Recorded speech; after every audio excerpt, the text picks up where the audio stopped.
KTV world of news यानी खबरुन जी दुनिया। अस्सलाम वालेकुम नाज़रीन, मां आहियां सुधीर अमन खखराणी। तव्हां ॾिसी रहिया आहियो KTV वेब न्यूज़। पेश आहे हिन वक़्त जी अहम ख़बर। गड़ी यासीन फौरन हवाले, बदोमनी जी बाहि घटिजी न सघी।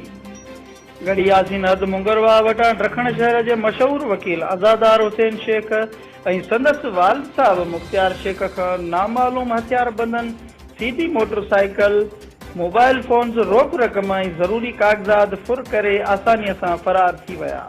अहिड़े अमल ते प्रेसिडेंट तालका बार गड़ी यासीन, ज़ाहिद अली मेमण ऐं मज़हर हुसैन मंगरियो जे अॻुवाणीअ में गड़ी यासीन बार जे वकीलनि शोएब महमूद सियाल, अली मोहम्मद महर, ज़हीर अहमद महर, नवीद अली शेख, सैयद ज़ुल्फ़कार शाह, ज़मीर हुसैन दायो एहतजाज कंदे मुतालबो कयो त फुर थी वियल मोटरसाइकिल ऐं ॿियो सामान जल्द खां जल्द वापसि करायो वञे, न त ॿी सूरत में एहतजाज जो दाइरो वधायो वेंदो।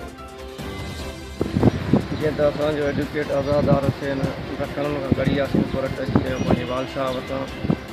रस्ते में जेको आहे टावर मुंगरवार उतां उन्हनि खां हथियार बंदि धाड़ेल आहिनि, जेको आहे उन्हनि खां मोटरसाइकिल बि फसी आहे ऐं उन खां रोक रक़म 70,000 प्लस ॿ मोबाइल बि फसियूं आहिनि। अहिड़ो इतलाउ असां SHA गड़ी यासीन थाणा अदालत साहब ॾिनो ऐं असां इहो जेको आहे पंहिंजे बार में हिकिड़ो एहतजाज रिकॉर्ड करायो आहे त फुरथियल मोटरसाइकिल ऐं ॿ मोबाइलियूं रोक रक़म जेको आहे ॾींहं ॿिनि वापसि न कई वई त एहतजाज जो दाइरो वधाए। खबरुन जी दुनिया।